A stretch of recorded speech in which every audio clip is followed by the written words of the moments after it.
Hello, Chumbags. Welcome to the HQ. My name's Nick Sivak, and I'm joined by Sri Kandula. Hello, everybody. And you're listening to the Respawn Station podcast, because I forgot to say that. There it is. Told you. No, you're doing great. Stage fright. You're doing great.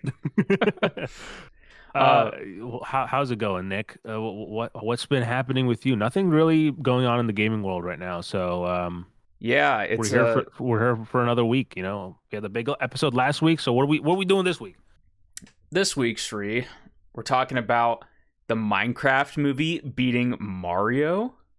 We're talking about Switch 2 pre-orders. We're following up on our big episode, like you mentioned. And also, do people really want consoles anymore? I'm not sure. Not me. We're going to have to talk about that. Yeah. So, but before we get into that, because I'm introing the episode this time, Sri, I've got a very important question to ask you. And that is, what have you been playing, my friend? Oh, well, wow. It feels great to be on this side of that question. So the fast, interrogation. And the lights are already flashing in my face.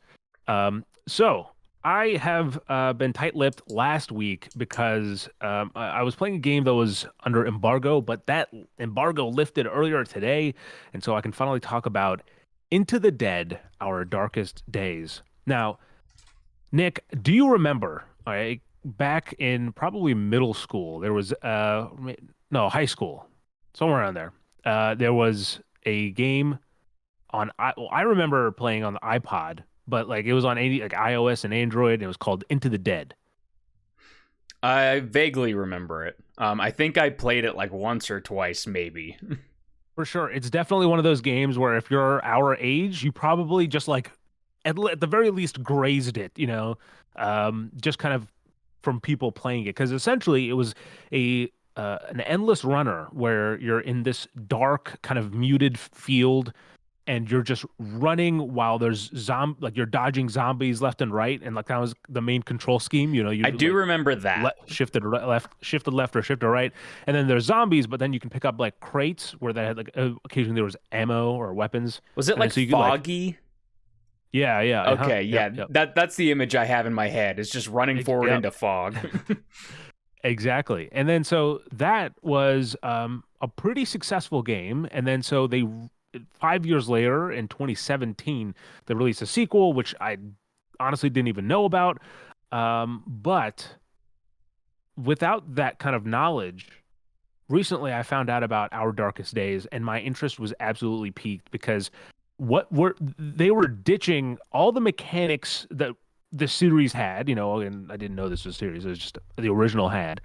And they were making it a side-scrolling 2.5D survival game, and I was just fascinated to see where it went. So when the review codes went out and our email lit up once, I was very excited, and so I've been playing this game for the past few days prior to release, which is on April 9th, and into early access, I should say. It's coming to Steam early access on April 9th, and this game totally took me by surprise, and because essentially it does something at the very core of it. It does something that I've not experienced too often, which is a game where you're invested in the character's survival, not because they're well written, but because the mechanics are important in that way. Like they all lead you to care about the characters. Maybe not emotionally the entire time, but essentially, it's a series of, you have to manage each of these characters individually in terms of their hunger, their health, their morale, etc. And it's not too kind of sim heavy where you're kind of like bogged down by like there's no gameplay. You're just kind of shuffling from character to character. I don't think this game ever really gets to feeling like that.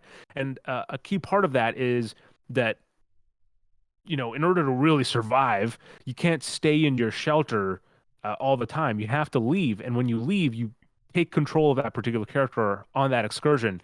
And so what ends up happening is you're going into these kind of sometimes small, sometimes a little bit bigger levels that are essentially you like exploring a zombie infested area, and so you can lean up against doors, and then you can see to the other side a little bit. There's like a little sliver you kind of peep through the peephole, or like push it open a little bit, and it gives you just enough to know, oh, okay, there's two zombies I think in here, and then like okay, how do I prepare for this?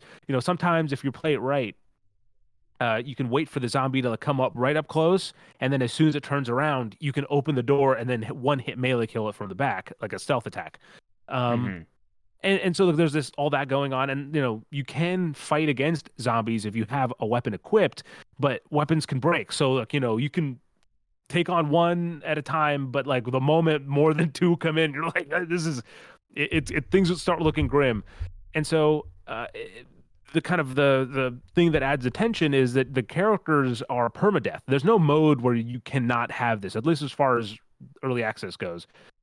So if you lose a character, that character's gone. And I believe the idea is that, I haven't personally gone back to a place. I've only lost one character. I haven't gone back to that place where they had died. But I believe if you go back with another character later, that original character will be a zombie, Like zombie in that you. area. Right. Yeah, exactly. So it adds these kind of interesting stakes. And overall, man, it is such an intense ride. I was playing this primarily on my Steam Deck, and it runs well. It looks pretty good, other than some wonky shadow effects. And so like I'm playing this thing, and I'm like, things get real intense where I'm just kind of like zoned in. I'm like, okay, the next room's clear, and there's this scenario. You can read my full review over on respawnstation.com, and there's a scenario I kind of place in there of like, of like what would happen. And that's like a scenario that happened to me to actually a more cinematic degree than I actually wrote it, because I toned it down because I was like, okay, it'll sound a little ridiculous if I kind of explain it beat for beat how it happened. Mm-hmm. And so yeah, it makes for these really cool kind of intense sequences that really kind of make you feel, weirdly enough, it made me feel like Will Smith's character in I Am Legend. There's no dogs in this game yet. They did release an early access kind of release schedule or content schedule, Mm-hmm. and companion dogs is one of them.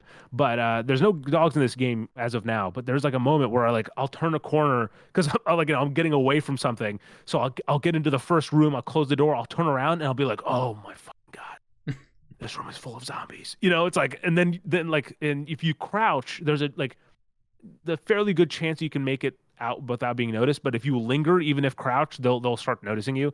So Mm-hmm. it's like this really cool kind of like tense moment of how you play through a situation.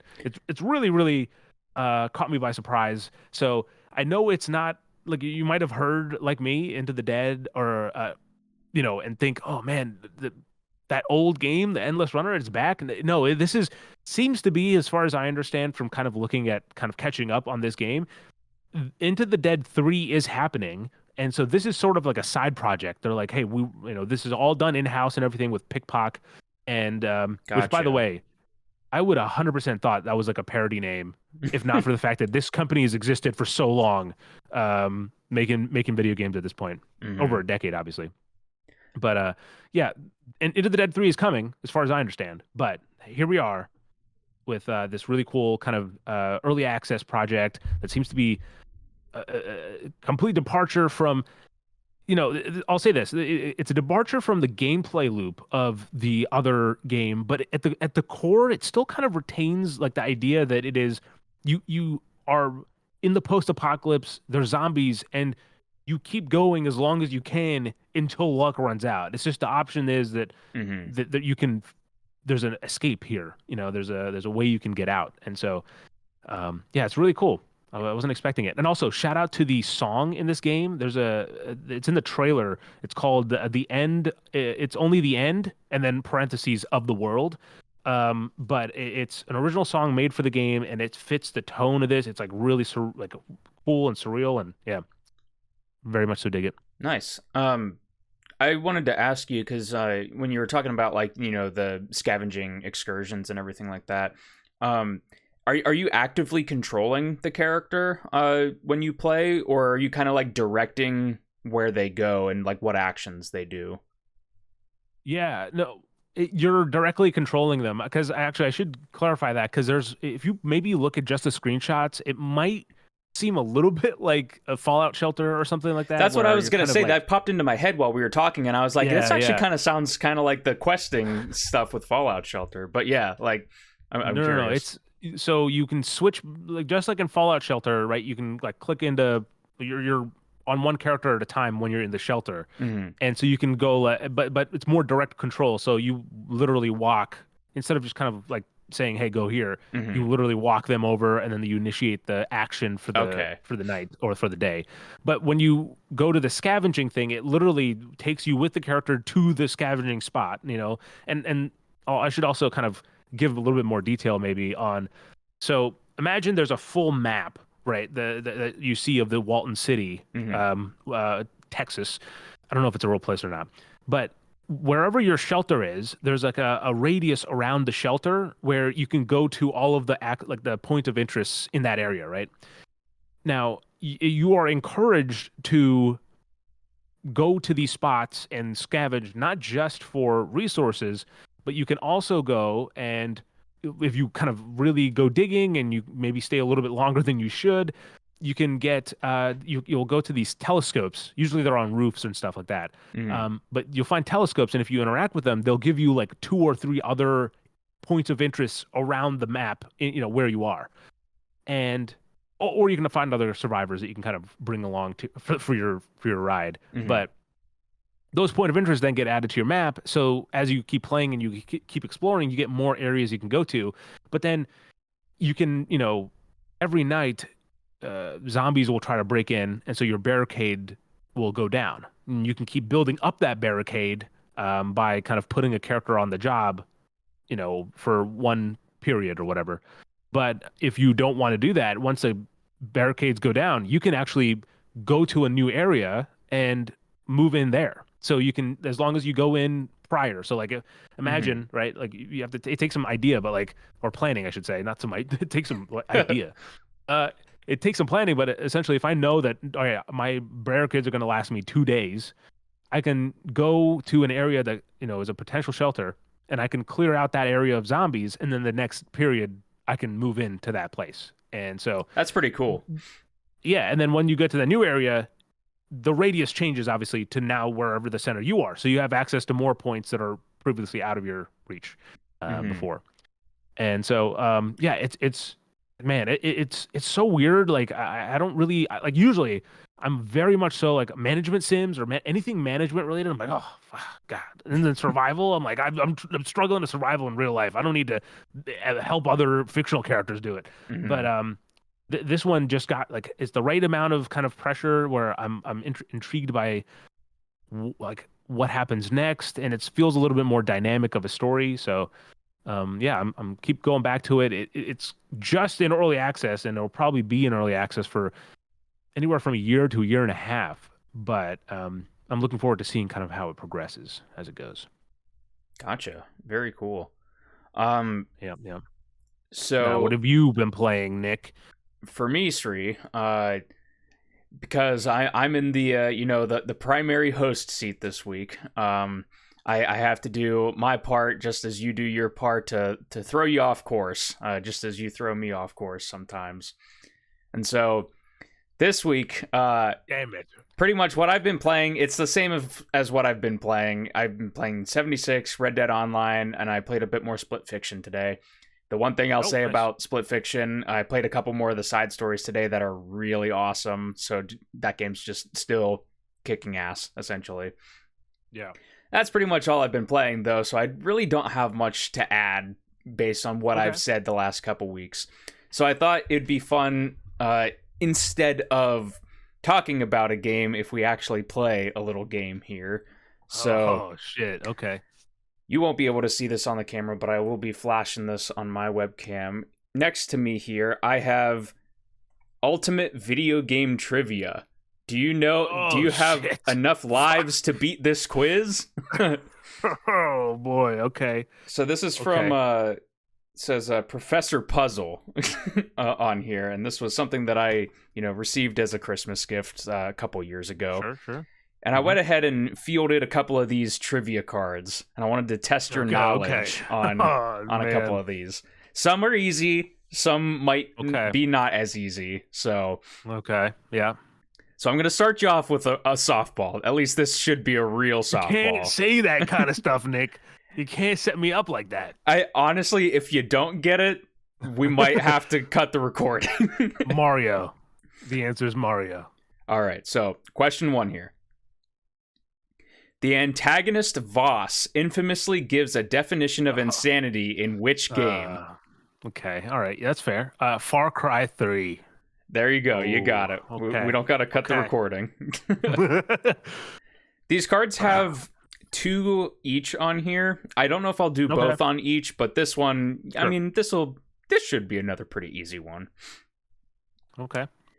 Debuting in 2009, which mobile video game franchise is developed by Rovio Entertainment? Angry Birds. 2 for 2 so far. You're doing good, Sri. It wasn't until you got the Rovio that I was like, oh, thank God. A life preserver just tossed to me. This is going to be an interesting one. Alrighty. Question 3.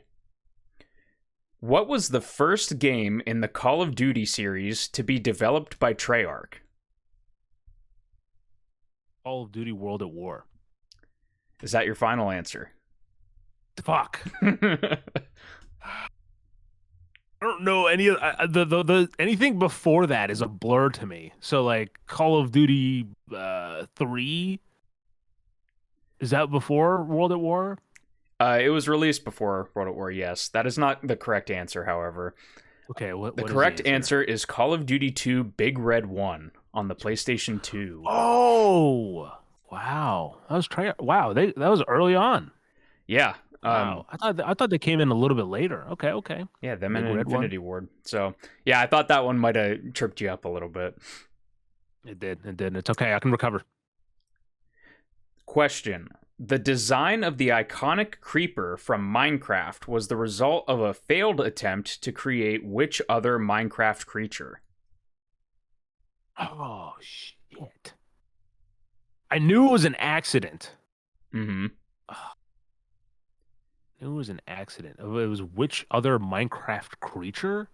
I'll give a secondary hint. It is an animal. Oh. It's not like another monster. Okay. Sure. Okay. The word creature like there, I think, could be misstrued in a couple different ways. So. Okay. Like a cow or something. Son of a bitch. A dog. It is in fact the humble pig. Oh, they were trying to make the pig, and I believe if memory serves the story properly, they were trying to code it to be on 4 legs, but they got the orientation wrong, and it was standing on 4 legs. Oh, so like so like the creeper's body is it was supposed to go like that. Yeah, it was supposed to be like horizontal on the ground, but it was standing up, and they thought it. I think they thought it looked really weird and messed up, and they're like, "That's a good idea for like a creature or something." Well, so I think no, because I know that they messed up in terms of like it did like explode. I think right. That was like it was definitely an accident. Oh yeah, you might be right about that. Yeah. And then they're like, "Wait, what is this?" And then turned into what the phenomenon that it is now. Shout out the creepers. I went to the movie theater and they had a creeper popcorn bucket, or maybe it was a drink cup. That's the new thing, right? Just popcorn bucket for everything. Popcorn buckets? Yeah, dude. Crazy ass popcorn buckets. Some so illogical that you're like, just sell it as a toy at this point, man. No one's gonna eat popcorn out of it. They're just gonna take it home, put it in a shelf. Or leave it in the wrapping and sell it on eBay like 5 months later. That's the real thing. I know the market. Okay. Question. Released in 2007, which Crytek developed PC game... Crisis. There you go. I didn't even have to finish it. It was Crysis. To finish it, though, it was famed for its high system requirements and was often referenced as a benchmark test for computer hardware. So for a long time, yeah. Didn't even need half of it. Can it run Crysis? But can it run Crysis, though? Question. Yeah. All right. Which? Okay. Yeah, I got 2 more for you. No. Yeah, I'm ready, dude. I'm ready. Question. Which dragon shout in the Elder Scrolls V Skyrim translates to... Ushoda. There you go. Fusroda. I am a gamer. Give me your best impersonation or impression of the actual Fusroda. Okay. I don't know if it'll come through, but Fusroda. Nice. Did you get that? Yep, it took a second, but you blasted me back in my seat a little bit there, so. Yes. All right, and then this is the last one that I have here. This will be a good test because this is based on information that I learned about you in the last episode. Okay. Question. What is the full name of Agent 47's handler in the Hitman series? Oh. Because I believe you mentioned last episode that you played Hitman 3. I did play Hitman 3, dude, and it's such a pivotal point of the game too. About the handler, but god damn it, I don't know her name. I have no idea. Not even a letter to give you. First letter of the first name is D. I was gonna say M. Fuck. That's all you know. The D. The hand. Is it like a real name or is it like a fake CIA name? You know. It's a real. Name? What they list here is a real first and last name. Diane. I'll give it to you. It's Diana. That's close enough. Oh. Full name would be Diana Burnwood. Keaton. So I'm not sure if you would be able to get Burnwood or not, but absolutely not, dude. I just thought of Diane Keaton. I was like, Diane, she's got to be close. Oh my god. But yeah. Okay. Well, I that's a half a point at least. I just out of pure guessing. Yeah. No, for sure. So I did pretty good there. Yeah, I like flipping through those trivia cards every once in a while and just, seeing how much you know. There's inevitably ones that are like just extremely obscure and you're like, well, how was anybody to know that? But what cologne was Todd Howard wearing on stage when he announced Fallout 76? I can't know for sure because it's been a while since I've looked at these, but I believe Todd Howard is an answer to one of them. So hell yeah. If memory serves. He's got to be. Yeah, no, that was fun, Nick. I appreciate that you had, you felt challenged after the last episode, so you had to come back and challenge me in return. I appreciate that. Yeah, no, I just thought it would be fun, and yeah, honestly, like, I don't have anything to add about what I've been playing this week, so I had to have something in there. I will say this, and this is something that, like, I don't think we've ever really done before, but okay, so 2 weeks ago, I think, yeah, because last week was literally the entire episode was the Nintendo Switch 2. Mm-hmm. So 2 weeks ago, I reviewed kind of in a discussion forum here on the podcast, and then I wrote a full review for Karma: The Dark World, and it was, I said what I had, everything I meant, and then I kind of I think the written version is a little bit more probably eloquently put than this garbage that I put out. But I will say, and no, it's not a case that I'll ever like change my review score or anything like that, but it is a game that has stayed on my mind longer than I expected it to, and it's like, and I will also admit that part of that is because this weekend Alexa was playing through it, and so I was kind of like watching kind of her experience as well, and it's very interesting of like certain moments that for me hit well, or like were, I don't know, because I was like in my, for me when I was reviewing that game, obviously, or when I was playing that game, I was reviewing it, and so I was in a sort of a bubble because I couldn't really talk about it with anyone, and it was like a solo experience, right? Like I wasn't streaming the game, I wasn't, no one was with me. I was just kind of like playing it, and I had no one else that I knew that was playing it that I could talk about, and so everything I felt and everything I talked about was just kind of like, okay, this is kind of what my thoughts are in the game. But then watching Alexa go through it again, I'm like, oh, all those moments that I remembered feeling a certain way about, they pretty much hit almost the same exact way again. And then seeing also like, Alexa's reaction, and then also we did it live, so Hmm. the chat's reaction and then Austin's reaction. It was interesting, and there's certain things that I really find very thought provoking with that game that I haven't really felt like. Look, if this is not like a, I'll say this to be honest, there's nothing against the game because I'm sure there's people that will love the game and keep thinking about it. But like, I finished Avowed 2 weeks ago, and I've not thought about it again. Like, it is gone from my mind. Hmm. But this game, I'm like kind of like things key. Like I keep thinking about certain things, and it has. And what I will say is an incredible cut to credits music. I think that, I mean, Nick has worked with me on editing projects and stuff for films, and I cannot overemphasize my love for like the right cut to credits, or like either the title Sure. card or like where like the actual credits at the end. Hmm. And I think music, kind of like with the right hit, with the right music, you get some great kind of really memorable endings. And I think this game has a really nice cut to like final credits. Hmm. Going for it. Like, and I find myself going back to listen to that soundtrack specifically, again.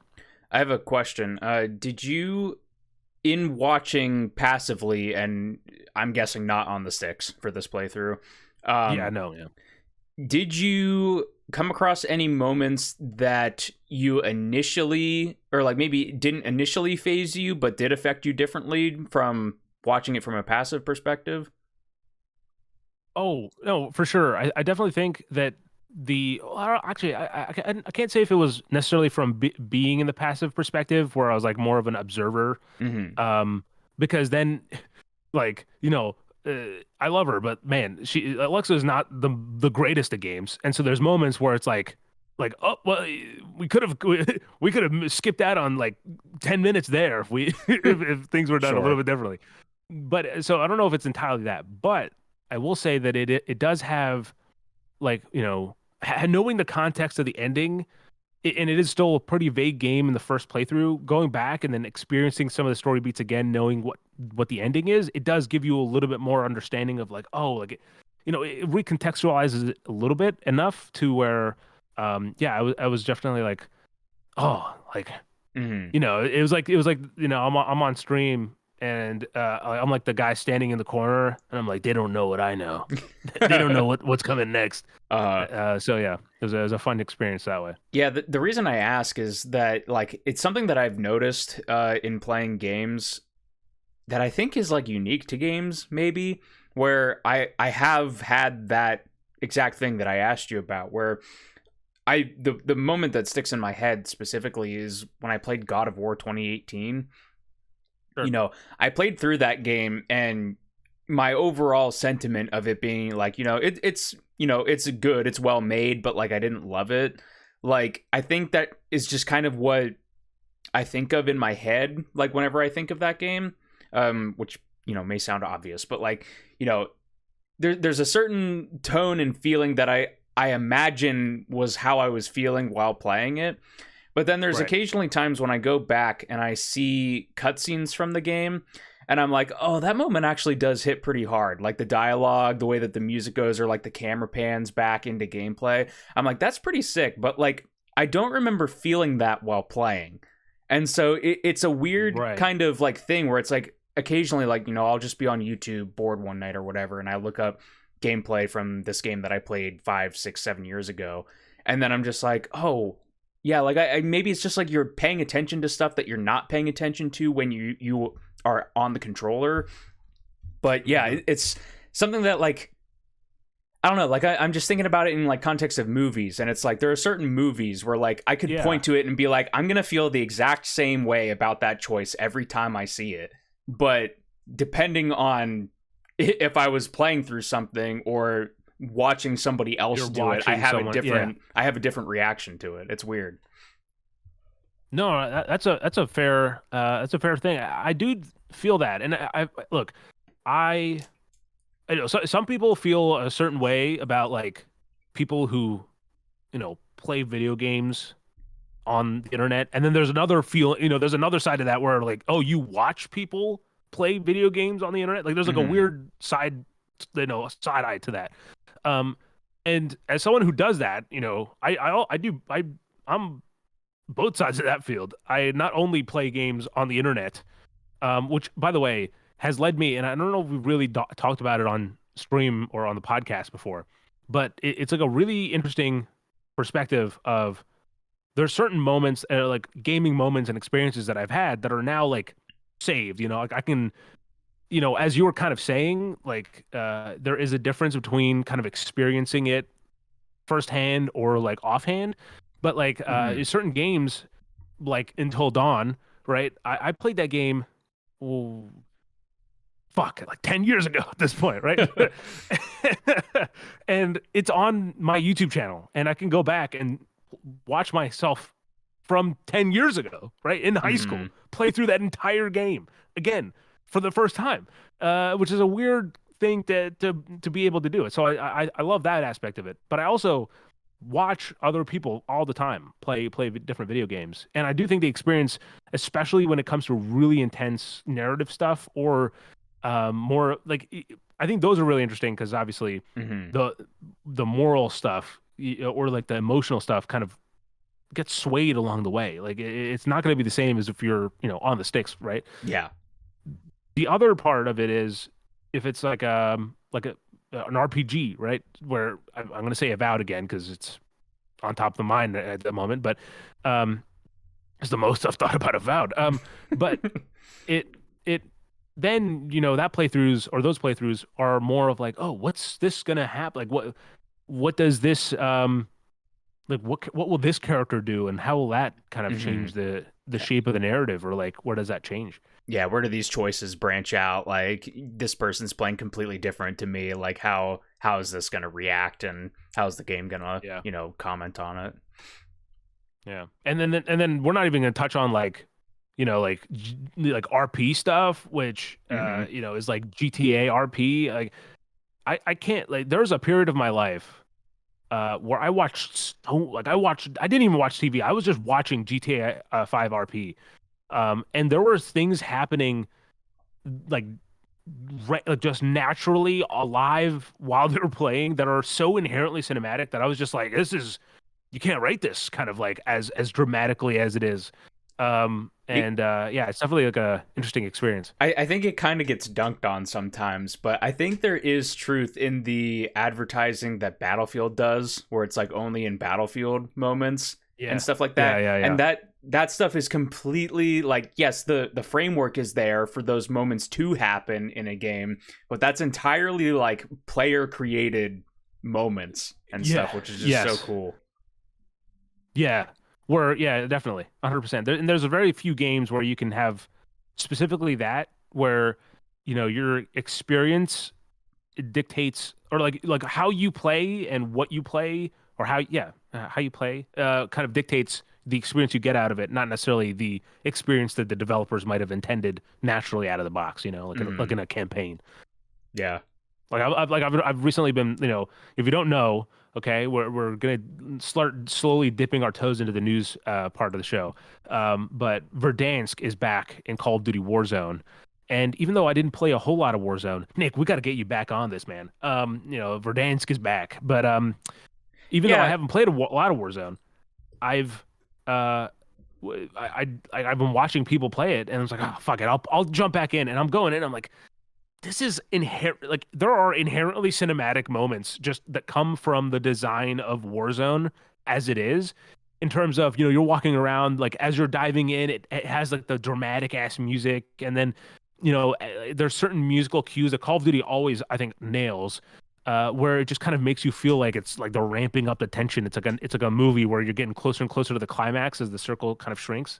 So, yeah, no, it works well. What were you saying about Warzone? We got to get you back on Warzone. Yeah, fill me in on the Verdansk thing, because I've seen like the headlines and stuff. I mean, I played Warzone on Verdansk, and I played a little bit of the whatever the Modern Warfare 2 map was, but like I just always assumed that Verdansk like never went away. So like, oh yeah, Verdansk was gone for a while, and look, I'm not like I haven't played Warzone the entire time. I played when Verdansk was still going, and then Hmm. like you, I think maybe I dipped in a little bit on the other map, but I believe like every time that they've had a different season or iteration, they've moved it, and then also uh war like this is also in the new Warzone, I think, right? Like there's Warzone 2.0 or whatever the hell. Okay. So like and so it's I think it's kind of like visually upgraded. It has the one thing that I've noticed that took me because I played for the first time last night and it took me a bit to get used to was it's on the Black Ops 6 movement. So everything that all the movement Oh, enhancements and stuff okay. that you have in Black Ops 6 are in this. And there's moments where I'm just like in war like I'm in a field, I'm just laying down, you know what I mean? Like I can just see my legs as I'm laying back, and it's like Hmm. such an unusual like thing to be doing in a Call of Duty game. Um, Yeah, and it's like you're just lounging. I still haven't gotten around to Black Ops 6, so yeah, all that stuff would be completely different to me.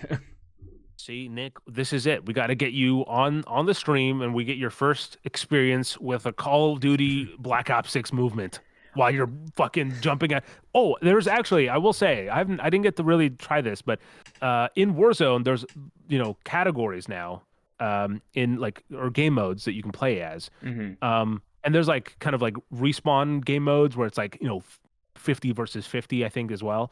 Um, but there's also like there's battle royale and then there's battle royale casual, so that's like no sweats, theoretically. So I don't think that's that possible in Call of Duty. Like, theoretically, Nick, in conceiving, it could happen, but unless not it's like a not lobby likely. of level ones, like I don't know how that's possible. It, Well, we got to get you in. uh, You just got to make sure you clear 150 gigs from your system, okay? right. And then we can play. That was I.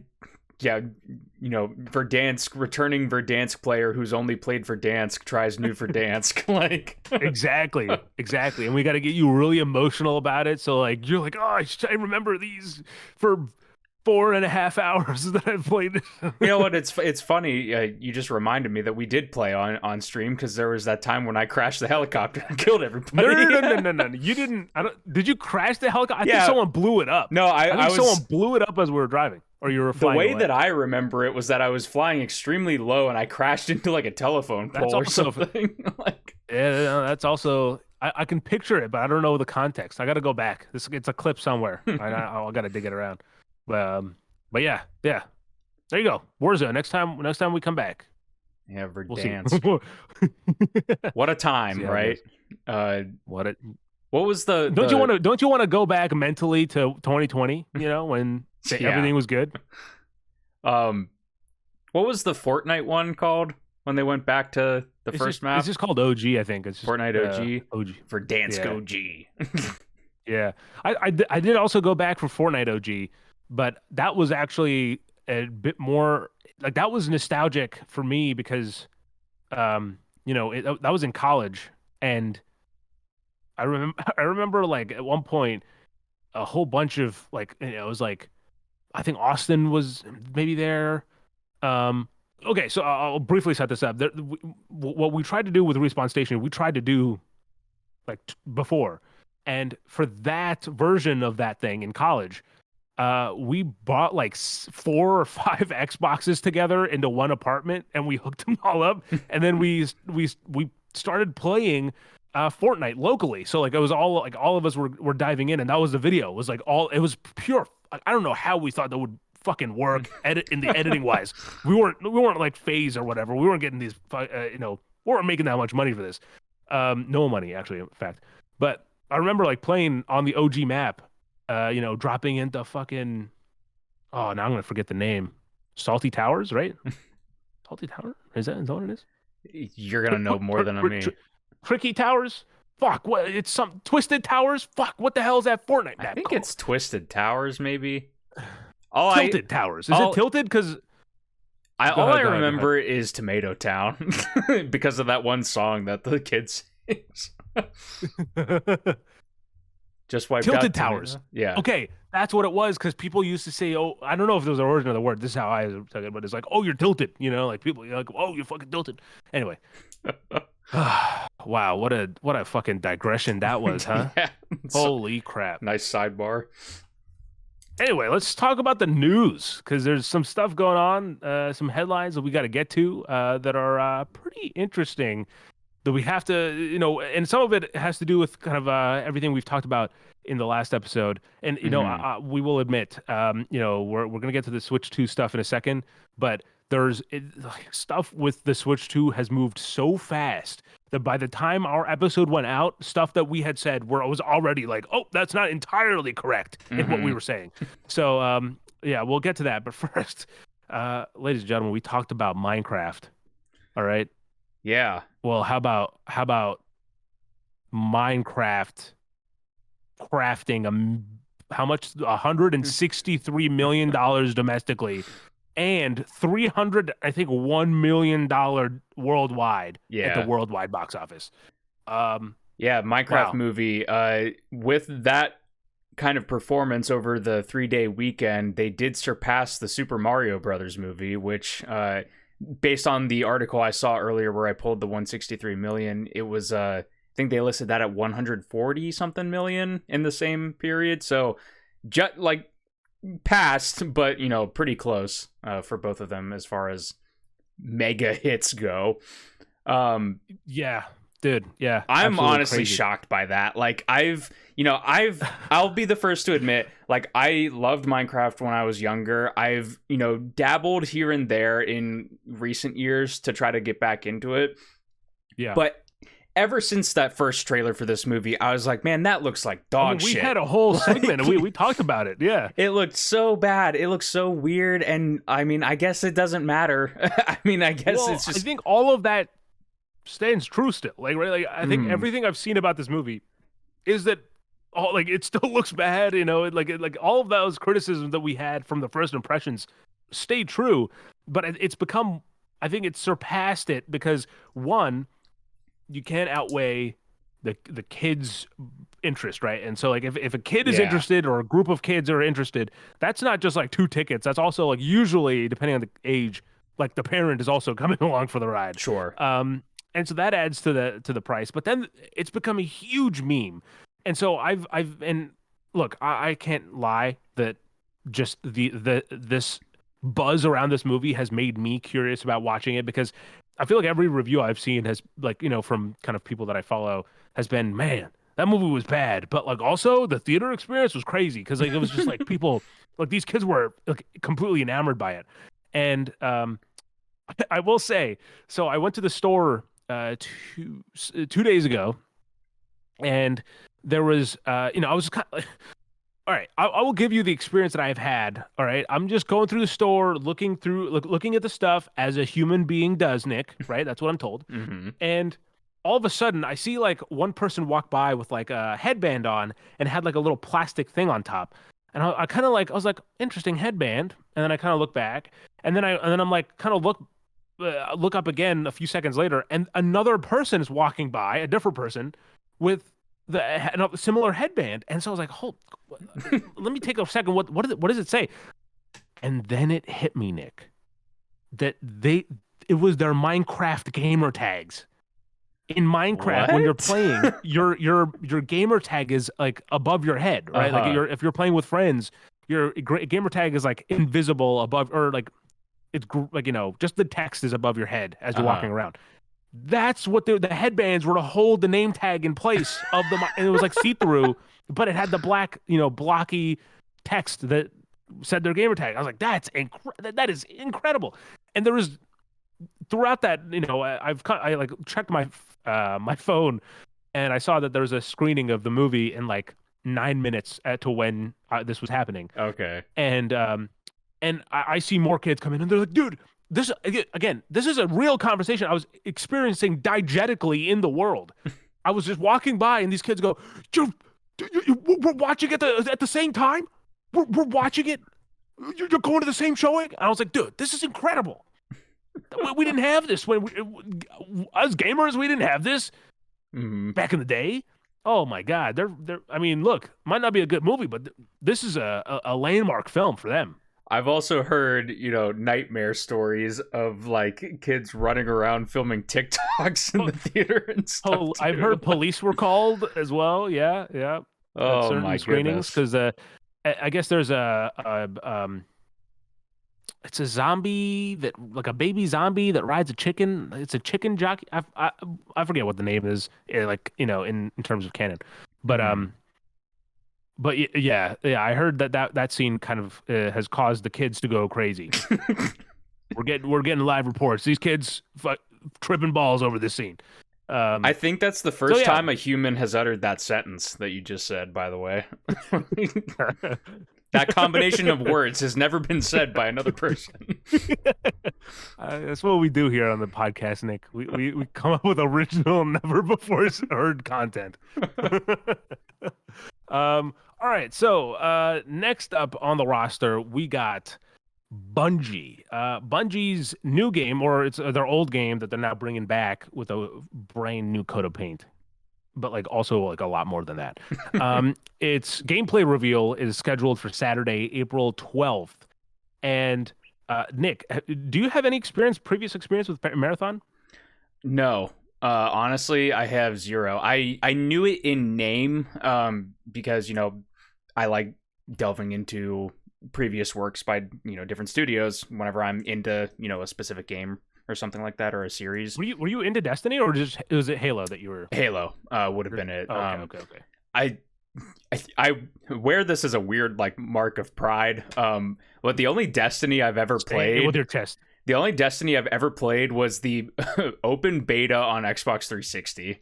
Jeez. I don't Holy think shit. I've played Destiny on current or previous gen even. Like, oh my god, I don't even know what that experience would be like, dude. I know that it came out for the 360 and PS3, right? But yeah, from what I remember, it was like you could do like a couple story missions, or like, yeah, it must have been. It was like a couple story missions, and then there was like one or two strikes that you could do with other players. So you only experienced the Peter Dinklage version of Destiny. Yeah, I suppose. Yep. Wow. Yeah, that's the only Destiny I've really played outside of like watching trailers and stuff like that. So yeah, it would have definitely been for Halo that I was looking into their prior catalog. What sucks is that I can't really even say, like, because I've spent a lot of time in Destiny, both 1 and 2, but like it was like very control, like, it was a condensed period of time where it was like a month, 2 months, where I was just like, fucking love Destiny 1. Mm-hmm. And then I just fell and like to the point where I was like listening to lore, just like incredibly great. And I really think I like Halo is not something I'm very familiar with overall. Like I've played the first opening missions of Halo 1 multiple times, Mm-hmm. and I've also played multiplayer for Combat Evolved a lot, but I don't know the lore or anything. Destiny has some incredible lore, like the Taken King, how that stuff comes about. Like it is crazy fucking cool lore.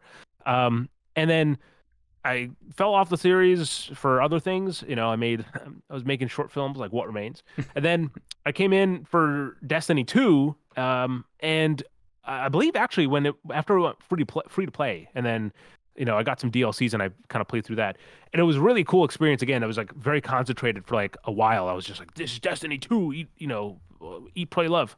And then I don't know why I said those particular things. A smarter man would have maybe switched out one of the words for something that would be relevant. But then I haven't played it in a while, but I can't even recommend it to a new player because the way that Bungie does their content stuff is just absolutely ridiculous, with both the what content is currently available and like the sunsetting of older content and all that stuff. It's just a weird mess. But I was gonna say that's the thing with me. It's like every 8 months to a year, I'd say, I see like some clips, or you know what? It's honestly probably when new trailers come out for expansions is when I see it. And they have cool ass trailers. And I'm like, man, like I'm into sci-fi, like space stuff. I was just like, I liked Halo. It's like maybe maybe I should be giving Destiny some attention. And every single time I look into it, people are like, if you're a new player, do not bother, stay away. It's like Yeah, nobody recommends it to 100%. new players, and it's just like it's this weird dichotomy where it's like kind of like what I was saying with Red Dead Online, where it's like I know if I go in, like I'm probably gonna have to go into the deep Sure. end, like it's gonna have to be a time commitment, but at the same Yeah. time, it's just like I don't know. Everybody's telling me no, and it's like I'm there has hoping to be that they something there. release some sort of like, you know, version that's more compact of Destiny 2. Because again, I even with the context I've had for Destiny 1, going into Destiny 2, I was still kind of reeling in from everything that was happening. And at a point, I was just like, I don't even care about the story anymore. I'm just here for the gameplay, because the gameplay loop of that game is just so much fun. Mhm. But yeah, I'm hoping that they put out something where you can go back and play through the Destiny 2 narrative uh, as one cohesive experience without having to feel like you're cherry picking DLC missions and stuff like that. Yeah.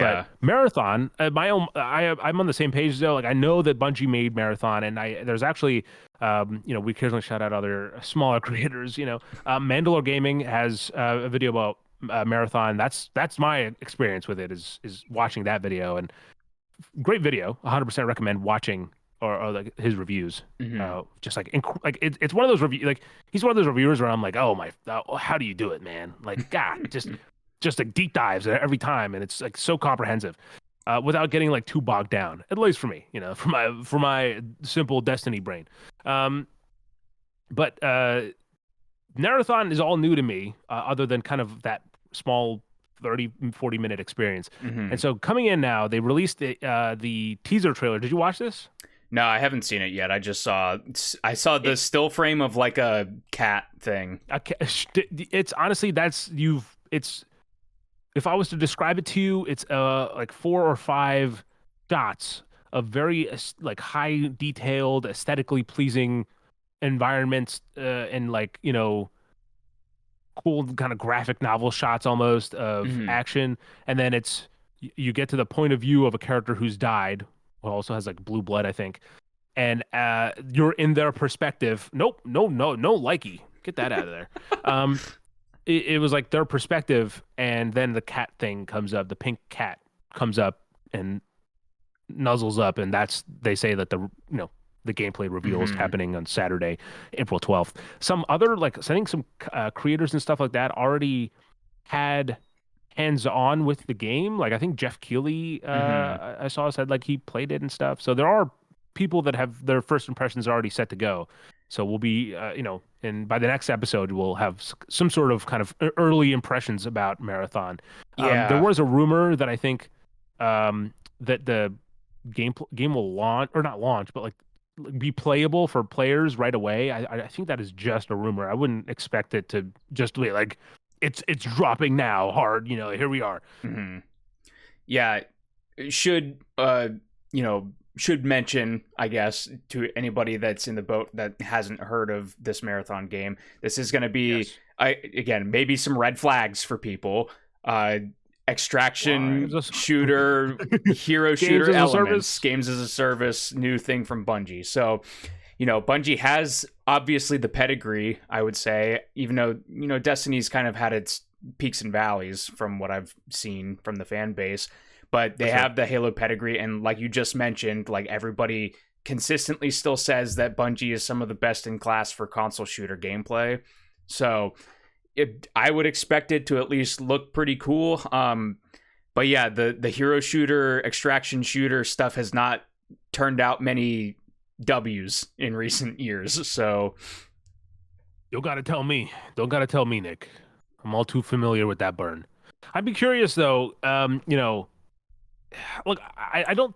I'm only saying this to incite the conversation. I don't. This is not like a crackpot theory of like, oh, what if this happens? mm, But you know, I've been curious about how well Splitgate 2 will do, and obviously Splitgate 2 for me is a game that is very much so inspired by Halo. It's like Halo, but what if Portals? mm-hmm, Um, and with Splitgate 2 being kind of on an update, like I think it's on a new engine, but it's like whole kind of reworked with new movement and everything like that to be yeah, a much more slicker game. And I'm curious about how Marathon will land, because obviously there is that Bungie hardcore fan base that's like, I have to play the new Bungie game, but Mm-hmm. it's also a new extraction shooter, and in a market that feels like it's both oversaturated, and also every other game that comes out for it is like shutting down in 6 months, right? So it's a Yeah. weird dichotomy there. But I'm curious about how like that impact will happen when it lands. And there's also like I was just watching gameplay of, is it Arc Raiders? I think that's also an extraction shooter. I think. Along the Could same be wrong on lines, that one. yeah. But and that one again looks freaking awesome. I was watching the gameplay stuff of that. I don't know if I missed it earlier or if I just wasn't fully processing it. I was like, this looks really fun. But yeah, there's a lot about to be dropping that we have to see who's going to survive after this bloodbath. Mm-hmm. And I mean, I guess if you want somebody throwing their hat in the ring, Bungie is not a bad horse to get behind. So, yeah. Even though they seemingly said that the Naughty Dog games as a service was not good or something, yeah, whatever that was, yeah, or whatever happened there. We'll see. You know, if they can put their money where their mouth is, then also if they know how to make a good live service game. Now, yeah. All right, Nick, what do we got next? I'll let you talk about, yeah, whatever's close to your heart. I'm gonna tackle the From Software one. So obviously last week we were talking about the Switch 2 Direct and all the games announced in there. One that you and I are both excited for, but maybe from a distance, would be the Duskbloods, which is the new From Software exclusive for Switch 2. I believe, we talked about it last time because the website was already up at that point, where it's a PvPvE. Yep. I have such a hard time saying that. It's 8-player Souls multiplayer-esque game. I've watched a couple videos, namely I think it was the Vati video where he had mentioned that there's been interviews with Miyazaki where he's expressed fascination with Escape from Tarkov. So this is kind of like a From Software take, I would assume, on like a Tarkov kind of gameplay loop. But the crux of the news here is that Nintendo put out a Creator's Voice article, which is something that they do on their website, where it's these kind of like interviews with developers, more or less. Sometimes they show like behind the scenes, like development screenshots and stuff like that. But they put one out with Miyazaki, specifically talking about the Duskbloods. And something that you and I both talked about last week was kind of this new maybe direction with the multiplayer games coming out from FromSoft. So namely Elden Ring, Night Rain, and now the Duskbloods. And it's like, what's going on here? Like, this studio that's primarily about single player, RPG kind of games and the like, I guess, if you want to count Armored Core RPG or like a mech shooter, whatever, single player focused stuff. They're dipping their toes into multiplayer. And we're kind of going back and forth on that. Miyazaki essentially at the beginning of this article lays it out and says, I do want to address like, the sentiment that, we're making multiplayer games. And basically he just reiterated to everybody that the focus for From Software on single player games has not gone away and has not changed. That is still their direction going forward. These games, they're just kind of, experimenting with new ideas and also basically trying to evolve their multiplayer kind of functionality, I think. So, these games like Elden Ring and Dark Souls, Bloodborne, what have you, they have the multiplayer elements, with like summoning different players and things like that. And I think these games, specifically Night Rain and Duskbloods, are probably, I would say, like them trying to stretch those muscles of the multiplayer stuff so that when we get, Elden Ring 2 or whatever the next big single player game is, maybe that multiplayer functionality won't feel as like rigid as it has in years past. There's certainly, we'll say, a charm to FromSoft multiplayer in some of their games. Some people really can't get behind that charm and others can. So I think if ultimately, I think From Software is at their best when they're trying new things, and these are both two different examples of them trying new things. So even hearing last week that it was PvP VE, I was like, yeah, I mean, I think that's a unique kind of gameplay loop. I think it'd be really fun to give it a try. Whether it works well or not remains to be seen, but, you know, I think that's cool. Yeah, and you also have to kind of think about, I don't know how long the development cycle for FromSoft is, but I mean, at what point were these in development? You know, you have essentially a battle royale roguelite and an extraction action adventure. Like, you know, like what, like those were clearly trends that were really hot a few years ago. That at what point were these started? And like, okay, well, it's our formula of it. So, you know, their team is talented enough to kind of make it work, I guess. But you know, it's not like a overnight thing, right? They're not just like, it's 2025, let's start making an extraction action game. This seems to be a more, we're experiencing the work that's already been done. Obviously Night Rain coming up in just like about a month at this point, but I do look forward to seeing what they do, and I'm glad that it makes sense that he dressed it right off the bat, because it really is one of those things where I think FromSoft is in one of the in rare company of a game or a studio that's really at the forefront of single player games. And you know, I think they're like a Naughty Dog or an Insomniac, where it's like, oh yeah, this is that's their bread and butter. You know, Santa Monica. I don't know. I guess was it Santa Monica that made that one blob multiplayer game called like Informers or something like that, or Deformers, I think. So never mind, I'll take them out of the list. They're multiplayer for sure, but you know, everyone else, they're all single player kind of focused. It'll be like if any of them really stepped outside of, and like, hey, we got two multiplayer games coming up. It's cause for maybe some alarm for fans, but yeah. There's just one other bit of this creator's voice that I have to highlight because I read it and it actually made me laugh out loud. This is from the creator's voice article here. The interviewer says, "That reminds me. I was curious about the winged rat character seen in the trailer. Can you provide some details as to what role this character serves?" Sensible question. Miyazaki says, "That character shares a similar role with the Firekeepers from the Dark Souls series. They remain in the hub area, providing the player with advice and guidance. I suppose you could say we tried doing something a little Nintendo-esque in the spirit of the partnership."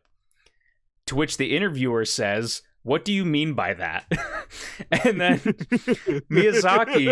Miyazaki says, "We tried something cute for a change, although I will say this character is actually an elderly gentleman," and laughs. And I read that and I was just like, you know what? That's on brand, honestly. Like, yeah. It is, you know, I think, look, people want Bloodborne 2, and now you gotta get a Nintendo Switch if you want to play it. So I think gotta pony up. I think it would be hilarious though if, you know, Sony's sitting there watching the Nintendo Direct, they see that, and then they're just like, okay, we gotta get Bloodborne 2 finally. Like we can't let Nintendo show us up again. How have we not gotten this yet? Yeah, Miyazaki, 100%. please make Bloodborne 2 for us, please. Like, well, okay. So speaking of, you know, obviously, if you want to play Elden Ring Night Rain, you can play it next month on modern consoles and PC. But if you want to play the Duskbloods, you got to wait until 2026, and probably by then you can actually get a Nintendo Switch 2 in the US for a reasonable price, or maybe it'll be like $1,000 a piece. We don't know because, ladies and gentlemen, we touched on it last episode, but there was a wave of tariffs that were announced to pretty much everybody. Like I said, everyone got fists, some got elbows, including those goddamn penguins. All right. And so now, essentially today, right, is when the pre-orders were supposed to go live, or tomorrow, for the Switch 2. There were all, you know, within a week of the reveal event, the pre-orders were supposed to go live, and they will be live for everywhere except US and Canada, because Nintendo has to kind of go back to the drawing board on like the pricing of this thing.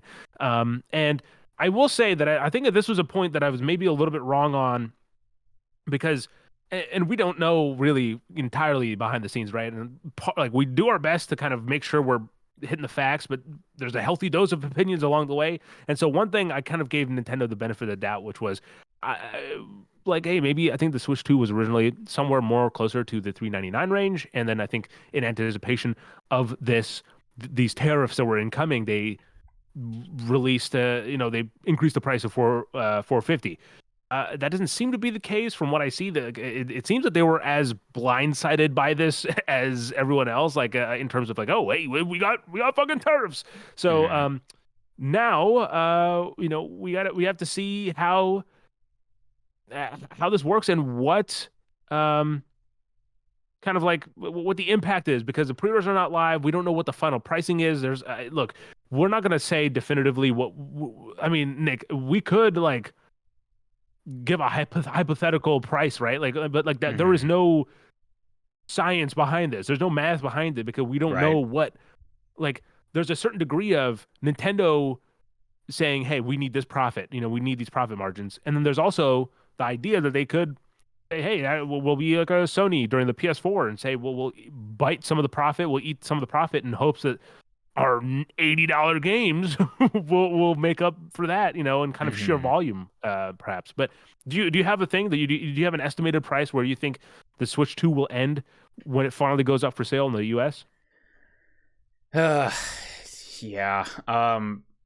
Honestly, I don't know how Nintendo goes about how they look at their hardware, because as I'm sure you have heard, like, it's kind of a I don't know, like a mantra or a thing that the console manufacturers, you don't make your money on the consoles, you make your money on the games, like you just said. And so usually that means that your PS5, your Series X is sold at a loss for these companies in order to make all of that back and then some on the software sales down the line. I'm not sure if Nintendo subscribes to that philosophy or not, because obviously they use cheaper parts. They're usually a little bit behind on the technical curve compared to the other contemporaries. And so if they do sell for profit on Switch hardware, I could see it maybe being a point where it's like, okay, like, this is the price that we set, like, this is something we're just going to have to deal with, and hope, again, like you just said, that the software will kind of come through and save it. I think that might be again, I'm no economist or whatever, like I don't know how any of this stuff really works. It turns out some of these economists, they aren't economists either. But there have been comments that have come out from Nintendo the last couple of days in regards, more so responding to the massive amount of backlash that they are receiving for the price increases. And so it seems like they're kind of doubling down on sticking to the software prices. So like maybe that could also signal like, hey, that's our prices. Like maybe the console will stay the same price still. And quickly, kind of just for anyone who's listening who might not be as tapped in as we are and not have the context, kind of what Nick was referring to is that during the Treehouse, at least I think you're referring to this, Nick, or at least one of the things during the Treehouse showcases or whatever, I forget what they're called. The day after the reveal, they did a Mario Kart stream, kind of showing off Mario Kart World, and the chat for the live stream was just spammed with drop the price, like lower the price. So yeah, it's been a heavy push from the kind of the consumer side of the price is too high. Go ahead. And that's the context. Yeah, essentially because of all of that and all comments on everything, just talking about price points and all that, Doug Bowser came out and was talking about it and was just like, it's variable pricing. These are, the price is set based on the, the quality and the, those kind of factors that Nintendo cares about their games. And that's where the prices land. So I think it would be an extremely bad look if they were just like, actually $550 because of tariffs. No. But like, I also, I wouldn't be shocked if that's what they end up doing. I think if I were a betting man and I was going to put money on it, I would probably say I would give them the benefit of the doubt and be like, they're going to stick to 450, because I would think that they probably know that they can't get away with think so? 550. But I mean, even when I'm saying that, I'm like, I don't really know. Like, it's also an extremely Nintendo thing if they were to be like, yeah, 550. Like, yeah, no, for me, I really don't have like an idea of exactly how they'll approach it either. But I would say they're going for that. Like, I don't know, man. I think they go with that for 500. I don't see like they have such an excuse or a reason now to be like, hey, like you saw what just happened. mm-hmm. Like this is, we have to put this up. And I don't, yeah.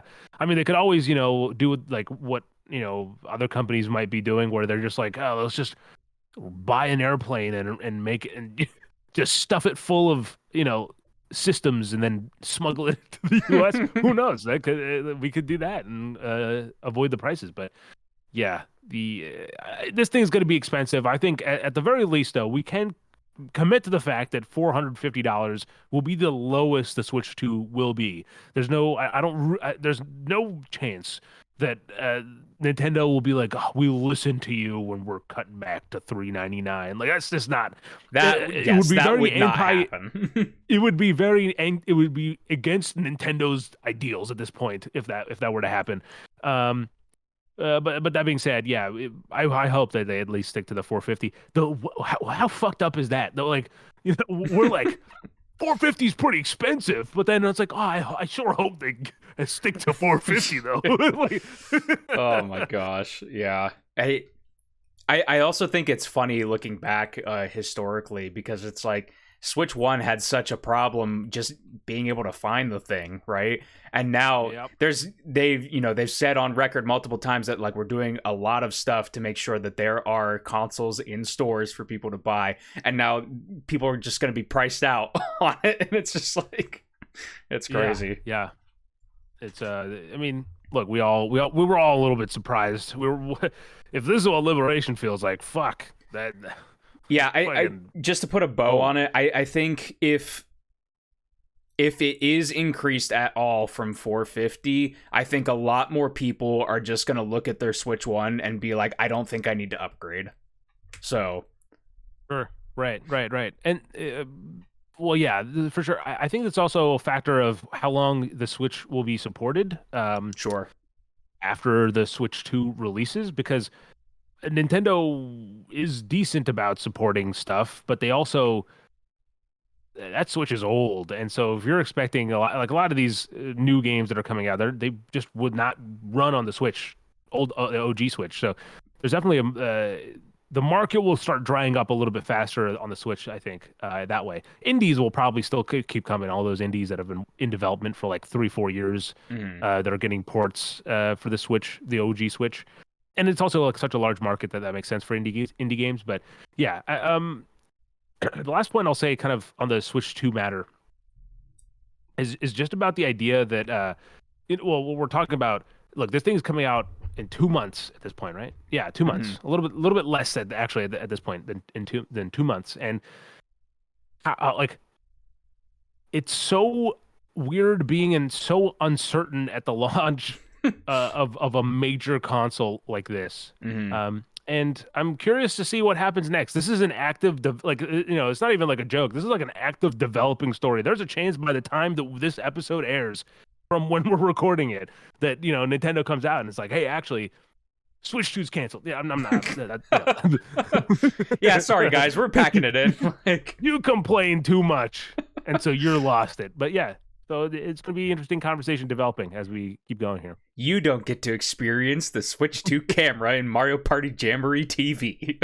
Dude, okay, I will say this. Did you see... Okay, so the Switch 2, and I'm going to fucking totally butcher the pricing here, but essentially, the Switch 2 is $450 base price in the US, and then abroad, like in Japan, there is actually 2 versions of the Switch. Do you know about this? I don't think so. So there's 2 versions of the Switch 2 that are releasing in Japan. One of them is roughly, $450. Maybe like for something like 20 maybe. Mhm. But that's the same version of the Switch. If you want, you can also, there's a second version that is like $350 or like $320. So like a whole $130 less. Mhm. But that is region locked and it's Japanese only. So if you want to learn Japanese, you can buy the Switch in Japan for $130 less. I did Uh, see but that it was region locked, and I was just like, that's crazy. After they advertised Switch 1 being region free and everything, and it's just like, yeah, you know what? We're going to make sure that these stay in Japan. So yeah, exactly. So yeah, dude, Duolingo, they're not sponsoring this episode, but they can be. So speaking of all right. sponsors, though, Sri, why don't we Oh, hear a word from ours?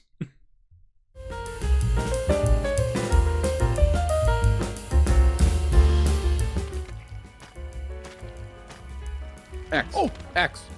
Hey, don't mind You me, need the buddy. keys. Don't mind me, buddy. I'm just gonna grab this real fast. Super sneaky. Let me just grab that real fast. Yep, don't mind me, sir. Excuse me. That's I'm just amazing. gonna step That's out. stealth if I've ever seen. Just gonna leave. I'm just gonna... All right. Sneakiest motherfucker around.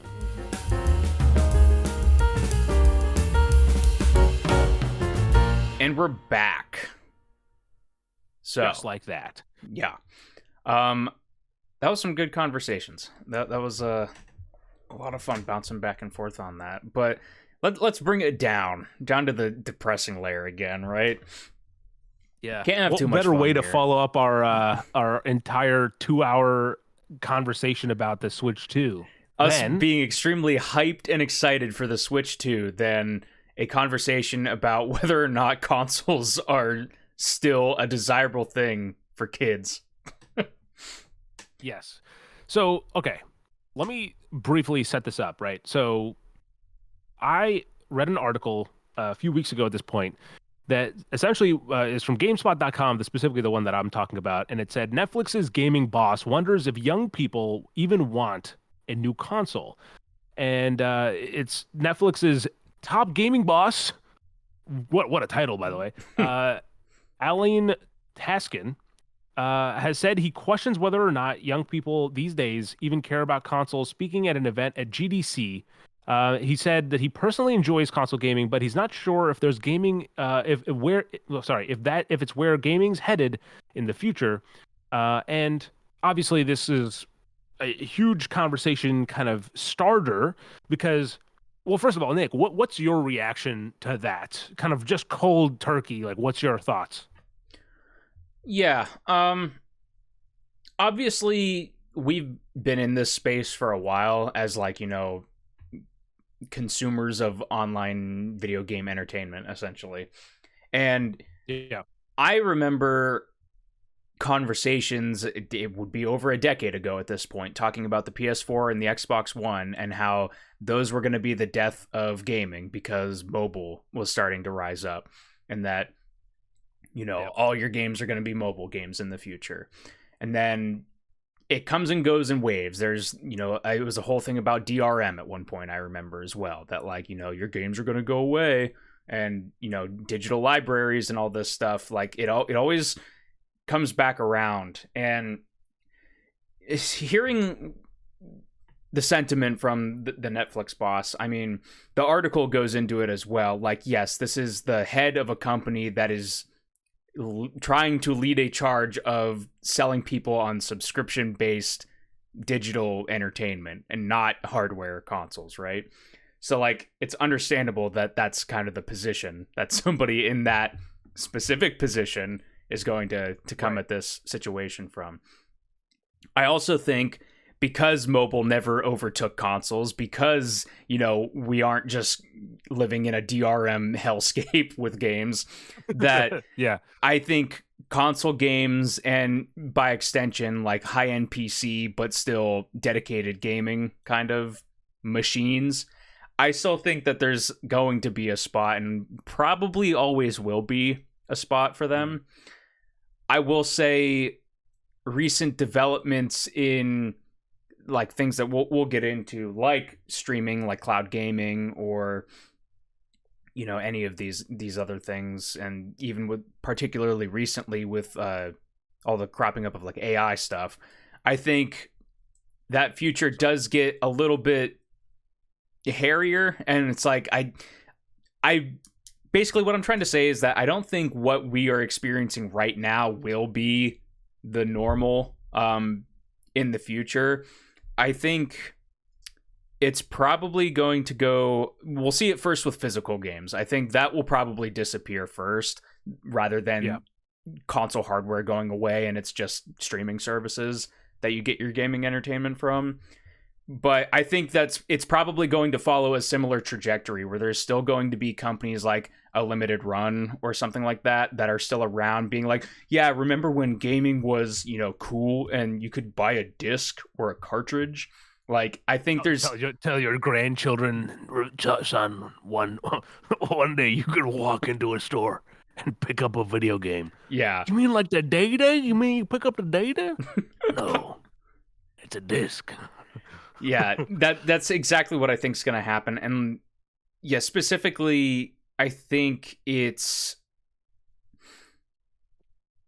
going to fall on companies that like are trying to sell a specific experience rather than it being like the big three, like the Xbox, the PlayStation, the Nintendo. Like, I think, yeah, I'm just kind of word vomiting at this point, but like, I think I can see the vision of the future, which is basically where we're at right now, where it's like physical media is starting to decline. Like console popularity will probably also decline, but it will never fully go away, if that makes sense. Yes. So this is a topic that's been on my mind, like I said, for a little while now. And so I have various kind of branching thoughts that go off of it. My initial reaction was like, okay, that's sure, dude. Gaming boss. I mean, fuck, I bet I could beat you. You know what I mean? But more so, I am able to kind of step back and say, okay, I'm also definitely in the crux of the unique crux of the market, right? And I think you are too it a little bit there because we're essentially in this weird place where like we're super into this, like the idea of physical media, or at the very least kind of like owning what you play, you know. And on top of that, we have stuff like that we're doing all the time where we're engaged in this kind of ecosystem in a way that I think most people might not be, right? And so I was like, okay, let me step back there and think about this from a logical perspective about where I honestly think that console games are going. Because for me, I don't foresee like consoles are the first easiest thing, right, is convenience. I watch Lyric stream all the time, and look, I love the dude, but he's like half the time I tune into his streams, he's troubleshooting how to run the damn thing on his PC. And he's on the other end where it's like everything's optimized. He's trying to get, he's like, how do I get 126 frames per second out of this thing?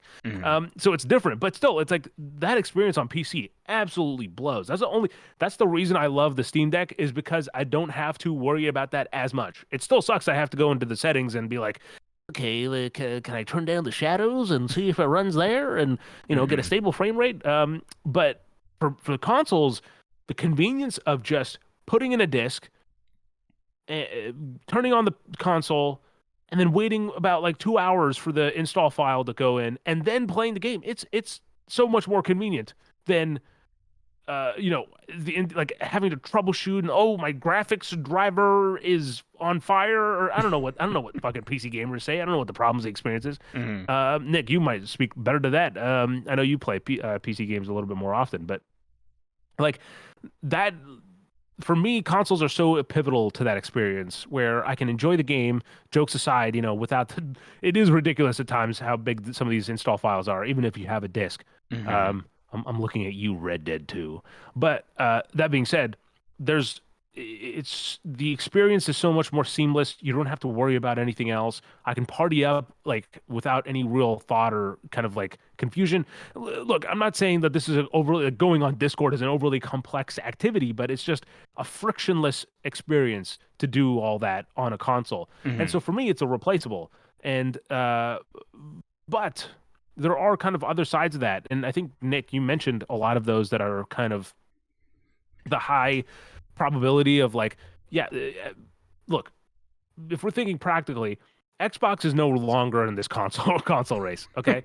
So they're, kind of stepping away from being a purely hardware manufacturer that also does publishing. They're a publisher now that also happens to make hardware that you can play stuff on. And by the way, you're now watching this on an Xbox. So with the rise of cloud gaming, Xbox has now a different market that they've never really reached out to before that's not entirely based on hardware sales. And so people don't have to line up for consoles anymore, and they don't have to, it's the idea of cloud gaming and just from either like a little streaming stick or your computer or your TV or your fucking fridge or Samsung fridge, I don't know. Like being able to just run games through the cloud is a crazy convenient experience that I personally haven't tested. This is a video that I've a podcast episode I've pitched to Nick that we'll eventually do where we just kind of like for a week or something we just only play cloud games. Or maybe we both try to finish a game exclusively on the cloud. I feel like that experience would be terrible. But either way, I think there's something to be kind of said about that convenience of that experience. And then there's all on top of that. Look, inherently there's the environmental side effect as well. Like you're not going to have as much waste from games. Just because I'm.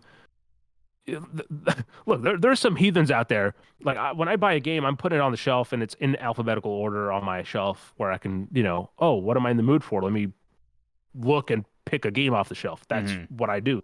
But there's heathens out there that are just like, all right, I got the disc. Let me put it into my sleeve and throw the case out like a fucking madman. And so like there's all these situations of like there's definitely waste that's going on as well that will be kind of cut back from that when consoles aren't as big and physical media isn't as big.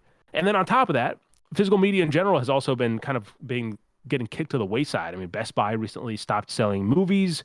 I think Target also stopped selling movies now. And like I don't know how much longer Best Buy will still sell console games. They still do have them physically, but how long will that be? I mean, they're every time I go in there, their options are just like, it's like 5 copies of Forspoken, and then like, 1 copy of God of War Ragnarok, and then I don't know. It's just like random titles that they have, and then like a bunch of like $10. Like they have plenty of copies of Rainbow Six Extraction if you really want to, want to play that game. Yeah. But yeah, it's just a weird place in the market where it's both simultaneously, for me at least, because I'm also someone who likes physical movies as well. It feels like there's more people than ever that are like, we need to get back into physical media, and then everyone else is like, it's shutting down, it's on fire. And it could definitely also, again, I'm able to step back and I realize that it could also be the echo chamber is getting louder because the chamber is getting smaller. So the echoes, it's a little bit louder for everyone. But yeah, okay. So let's go back and forth here. We've talked about some of the kind of the idea of cloud gaming. We've talked about our own kind of preference for how we like to play. But is there a model you think? Is there a case for why it will stay? And is there a case for why it won't? Like, do you have one or the other that you feel like is like a strong possibility, other than the ones we've already talked about? I mean, sure. Honestly, I think the strongest case for why it will stay similar, like why we'll still have console hardware and stuff like that, is that if there's one thing that companies in this space really don't like, it's pissing off their fan base. And gamers have routinely and I'm saying this, capital G gamers, have routinely made it extremely loud and clear when they do not like something. And I just don't see a vision of this future where, you know, whoever's it's going to be, whether it's Xbox, PlayStation, Nintendo, Valve, whoever, if they're just going to be like, actually, you know what, we're just, you know, Xbox is an app that you download now, and like we're just not doing any physical games or anything like that. Everything's on Game Pass. You can't buy digital rights to this stuff. It's all at the whim of the Microsoft Corporation. I don't see any. And again, like I just use Xbox as an example there because they're kind of, you know, progressing down that path currently. But yeah. I don't see a world where people are just going to be like, oh, well, I guess. Like, it's like, no. If you say so. They're going to be extremely loud and they're going to be extremely angry, and they're just going to go to the place that is still doing, you know, the more traditional method that people have become accustomed to. I think on the flip side of that, a support for why it will change is on the company side. I think there is going to be a breaking point where, like, you know, again, $80, $90 games. I think somebody's going to do it, and then everybody's just going to be like, okay, now's our time to strike. Everybody do your digital stuff. And then they won't have any other options. They'll just have to go with the company that they have their allegiance to or whatever. So, yeah, again, and they'll just brunt the anger and vitriol that'll be out there because it's just like, it's not going to matter much. It's the only options. People will have to pay that way to play. So it's weird. It's like, I for me personally, I would say it was the former. Like, I think there's still going to be a traditional model somewhere. And I think that I probably put more weight in than the like all digital future. Like, this conversation, we're bouncing between like so many different topics. Like on this, it's very absolutely intertwined in a lot of different things. But that's it's going back to the start of the conversation, though. Also, this coming from a Netflix gaming boss, it's like their gaming part has gone through so many changes. They've started and canceled so many different games. I think even in the article, because I read it earlier, they mentioned how like their whole focus now is just like on like cheaper end, like free party games and stuff like that. And it's like, that's not the future, obviously. So there's no way that even that released a bunch of like tie-in stuff to their projects, I think, you know, which is always weird for me, but yeah. But it's like, even if that's like their vision of the future or whatever, it's like, okay, well, there's a lot of people with a lot of spending money that aren't going to be into that kind of experience. So clearly, like, they will have to, again, at some point, if they want to tap into new markets or something, they'll have to go for like the AAA, like single player kind of thing that they seemingly don't want to do. Yeah. And okay, so I will, to kind of give them some credit, I have dipped into the library of Netflix games. I haven't played them myself, but they do have some, like their original category isn't very strong, at least from what I've seen, but they do have a good collect. Like they have the GTA, like the trilogy, you know, like the recent remaster trilogy or whatever, definitive edition trilogy. On there, they have Into the Breach, which I've heard is really good. They have Game Dev Tycoon. There's a lot of like games that you can like, especially if you've never played them before, or you may not have heard of them, and you have access to Netflix. And you know, I think it's an underappreciated part of their subscription service is that not a lot of people use the gaming part of that. But that being said, putting all that shit aside, man. It is depressing that it would be just an exclusively subscription based gaming platform, especially because internet is such a big factor in this. Like cloud gaming is only good if you're running real good internet. If not, there's so many aspects of the gaming experience, from just the quality of the image you're looking at to the control speed of like the response time that you're playing with. I think multiplayer games would just, unless you're playing on the finest of the internets, it's got to be ass. You know, you're not going to be able to play competitive shooters or whatever in a online, at least at the current state of things. I'm sure it could kind of advance at an exponential rate as things are going. So those are kind of two quick things right away. I think just being able to play a game locally where you don't have to worry about how like the internet will impact it is one big factor for me, and we don't have to kind of go back to all the stuff because I have like all my weird ideas written down of like, okay, but what about like the fact that you own the thing that you have, whenever you buy it physically versus not. The one thing that I will say in terms of not necessarily why I think that consoles will disappear, but why I think a side product of if consoles disappear, something that I think would be one of the few, in my opinion, positives, along with the environmental impact that I was talking about earlier. Man, console wars would be over. Fuck the most toxic bullshit. It's like the most unnecessary crap. The console wars, and I think that is like just the fact that you won't even now, like we're like, I'm sure there's still Xbox diehards that are like, this is the best console ever. And sure, yeah, dude, you can believe that, sure. But at this point, like with Xbox kind of stepping away from the physical console idea, we're slowly seeing maybe a little bit less of that kind of constant, like the moment. I mean, there was a point of time where I think it was even worse, but it's never like good about how often something will be announced for one system and all of a sudden people are like, what happened with the other system? And then like there's like all these back and forths that just feel like people are wasting their goddamn time arguing about things that they have absolutely no stake in. Buddy, you're not gonna get a cut of that stock if you're pumping up Sony or Xbox or Nintendo. Like there's like that's not happening. So it's a little ridiculous, I think, at times when people kind of take it to heart. But that's certainly an optimistic view.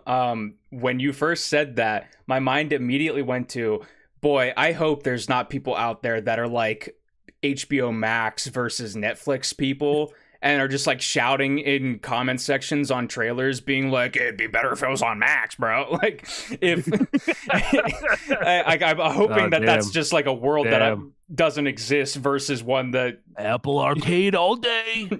Yeah. Yeah, no, I didn't think of that. Fuck. Wow. Way to bring the mood down, Nick. Here I was coming in with a positive. Oh my God. Because like I could totally see it still, where it's just like, even if there wasn't hardware in the equation, it's just like Halo on Xbox streaming service, it runs at 120 native, and it's just like, oh my God, like, just shut up, please. Stadia is capped at 60 frames per second, unplayable. That's what I wanted to bring up Stadia, actually, because we were talking about like the install sizes and stuff, and I feel like that was a core thing that Stadia was trying to pitch, was like, you don't have to worry about downloading games anymore. But clearly the technology and the infrastructure doesn't work. So it's like all the companies, they want to be the first one to stake their claim on this stuff and be like, we're going to be the de facto place to go for it. But it's like, okay, so you want to push for all this stuff, you keep introducing initiatives and stuff to lead us to this way, but it just sucks. So everybody's always just like, why would I bother with this new stuff that you're showing us that is just objectively a worse way to experience this when you have the thing that works perfectly fine here? Like, on the note of Stadia, I do agree. The note of Stadia, there's one point where I was like, oh, like cloud streaming could actually be pretty sick. And it was this fictional idea that, I fell for it, that Google will put out, and they're like, imagine this, as a future vision of what Stadia could eventually be. And I don't think it really got off the ground. Maybe it worked at like some kind of small kind of core level, but essentially it was, hey, you're watching a YouTube video, you're watching right here, right? And, you're watching this stream, this podcast like this, in the future. And Nick is like, let me tell you about Fallout 5 and how good Fallout 5 is. And Nick is hyping it up so much that you're like, man, I kind of want to try Fallout 5 now. Well, you have Stadia. And so you can scroll down and hit the like button. First of all, that's obviously what you're going to do because Nick is really passionate about Fallout 5. And then there's going to be another button that says they're talking about Fallout 5. and then a little button that says play now. And then right then and there, you can hit play now, and boom, the game is loading. You're about to start playing Fallout 5 for yourself. That idea was so fucking cool to me. I was like, oh, I could see that. That makes sense. If I'm just watching something, if I have a subscription, I'm watching something, I can just play it instantly, just right then and there.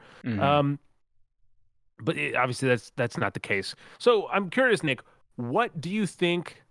What is the future of console gaming in your opinion, or just in gaming in general? How do you think it's going to go? Because there is the idea, there is a potential that it could be all on your phone. I personally haven't played. Well, I think Assassin's Creed Mirage is on the iPhone. Maybe Death Stranding too. Like there are some kind of AAA games that are on the iPhone. Resident Evil, I think, is on there. Village. So I haven't experienced them personally, but I know that is something that these systems, like this, is now able to hold systems. Can play games that are like old systems could not. Like when we grew up. So what do you think? What do you think the future is? It's so weird. I think I'll have to break it up into two different points in time. I think for our lifetime, I don't think there's going to ever be a dramatic change in how we interface with games.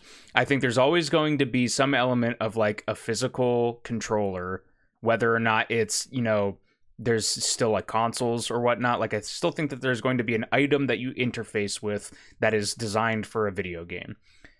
I do think at some point, just based on pure, no scientific research, but just based on natural observation, with kids being raised on tablets and devices like that, I think there could be a time where that is what the majority of people are using to interface with things, or like, maybe haptic gloves become a huge thing in 20 years and, you don't need a controller or whatever anymore. But like, you can feel the upper hand in real life. Yeah, pretty much. I think specifically, but for our lifetime, like I think from the creative standpoint, that's where that's going to be driven. Cause like you and I, like if, say hypothetically we end up making games down the line, like you and I obviously are always going to design with a controller or a keyboard or something of that ilk in mind, as are all of people of our generation that grew up playing games that way. So yeah, I think for our lifetime, certainly there's always probably going to be part of that DNA that remains consistent. It's when all of our generation die off, if it is just like, if touchpads and things like that are the way you interface with things, then yeah, I could probably see that being where it goes. It just goes with whatever the generations are brought up with in a technological world. Not to get too heavy with that, but... Well, I didn't know we were playing Cyberpunk 2077. No, and part of that, you kind of, as you're talking about interfacing with the game, it reminded me that there was Disco Elysium was recently announced for mobile devices, and I think at like GDC you could actually play the thing, on mobile. And if you don't know, Disco Elysium is very much a PC console game, very story driven. And what they've done here is not just a port of the game; they've redesigned this game to be played on mobile. So essentially, like conversations in the game happen almost like texts where they kind of come in and go, and that's also how you kind of choose your what you're saying, your responses. And then I believe even like some of the investigative parts of Disco Elysium, you have to move your phone around in an environment to kind of find clues and stuff. I believe that's the design of it. Again, I haven't played it myself, so I'm kind of reporting what I've heard about this mobile port coming out, or mobile version of the game coming out. And so it's interesting of like how the interfacing with the game will change, because as much as like touchscreen controls aren't really the way I would think to design something, it also feels like if you're raised on that, if you're an iPad kid, it's not, that's just if that's the way you're not if that's the way you're tactile with your games, not with a controller, then I guess that would impact the design of it. For me, the one that I look, I don't think, all right, the consoles. That's all I actually have to say. I don't think. That's how I'm going to be from now on. No, I don't think consoles are going to go away, and that could be the optimist in me. But as Nick was saying, I think it's also practical that there's just a part of this market that wants physical consoles and physical media. Now, at what point does that graph, cut off where it's like, oh, the number of people that are interested in this market that would pay for the entire market to exist? Like, at what point does Nintendo or Sony just be like, actually, we're not making a lot from this. Like, we can just axe this whole department and just start publishing games to, PC and whatever. So, but that being said, I think the Switch is a close idea of how I think the future of games would go. And what I mean by that, like in an ideal, again, we're this is purely like, this is not science. And well, I'm not fucking coming up with concepts like you plug it into the socket in the back of your head and then you're in the game, right? Like, I'm not going that crazy, but I think my version of how I think this will go is sort of like the Switch, where you have a mobile version that you can either stream games, or a handheld version, I should say, that it can stream games and also play certain games locally on the system's hardware without internet connection. And then you can come home and there's going to be another unit, which at the rate that things are going could be very small. I mean, like the new look, we've talked about Apple before, and I'm definitely in that ecosystem.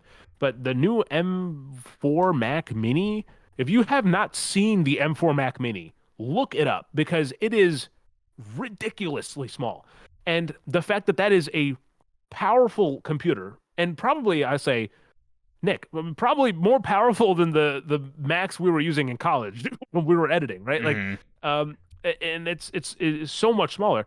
So I think you get something like that sort of counterbalances. Okay, so you can plug in your, I don't know, whatever your handheld is, and then it projects onto the, and now it's enhanced with the power of the whatever your system, little tiny system is.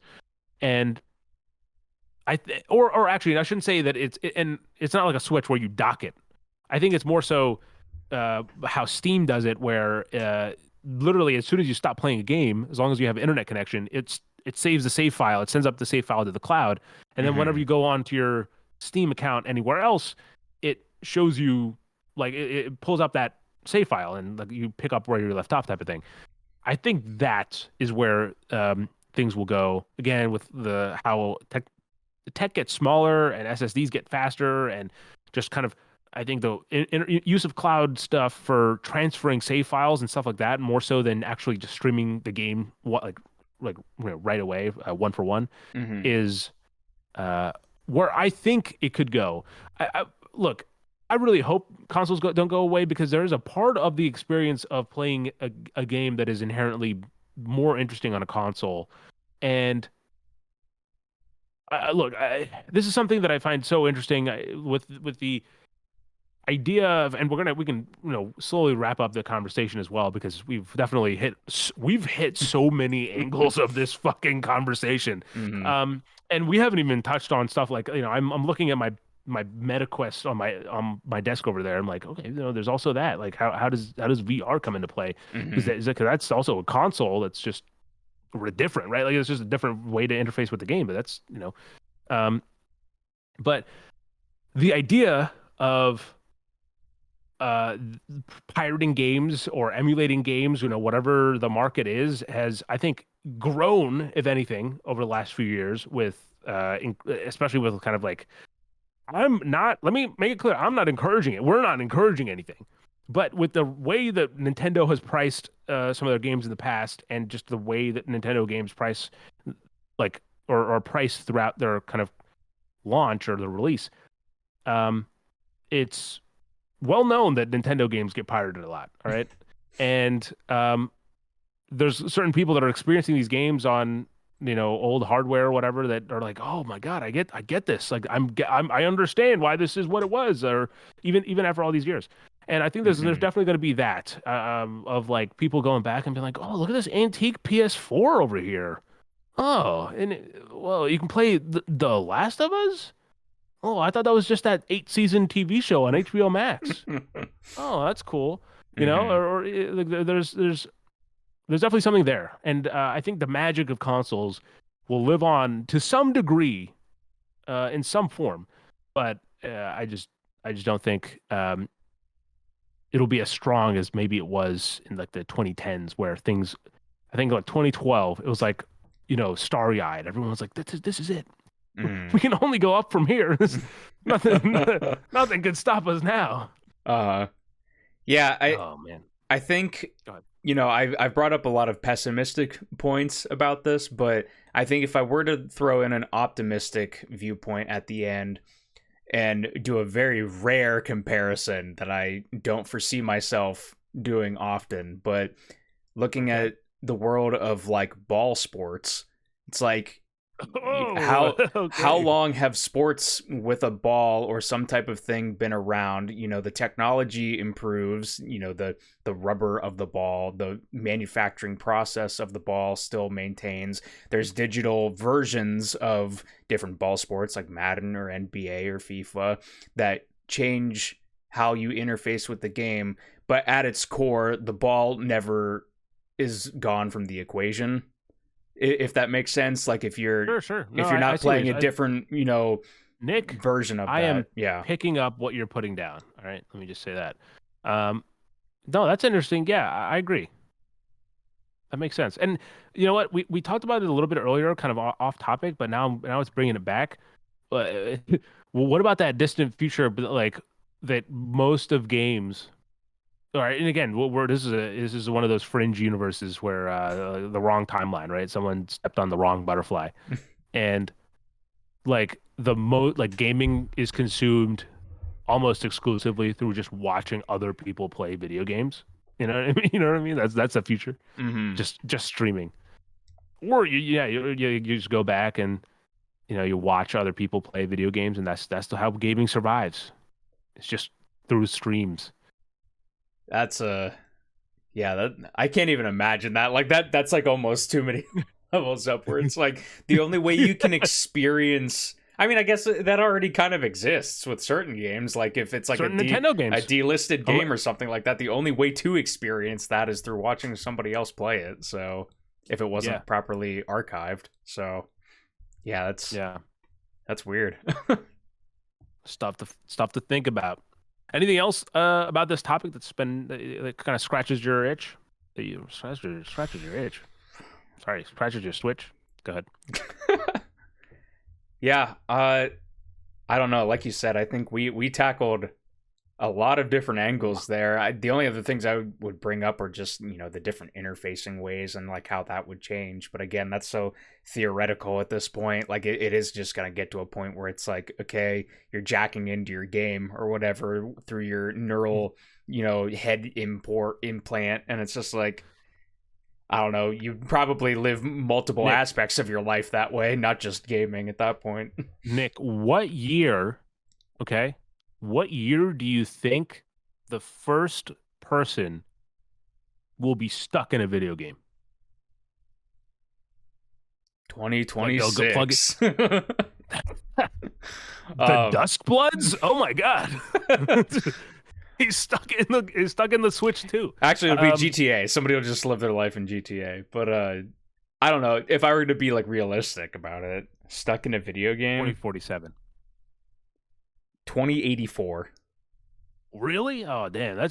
Again, I'm looking at tech exponentially, Nick. I mean, we're like by 2030, there's got to like we'll be looking back at 2025 and being like, oh, they thought cloud gaming was the future.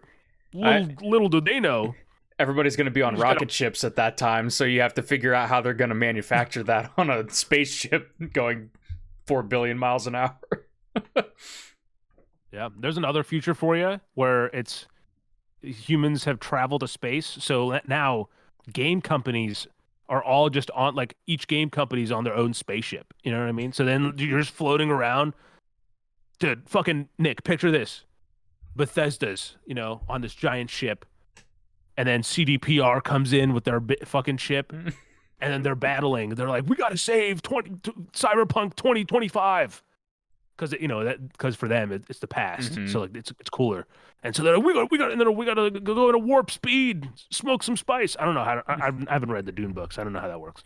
But Bethesda's in Starfield too, because it takes so long to develop.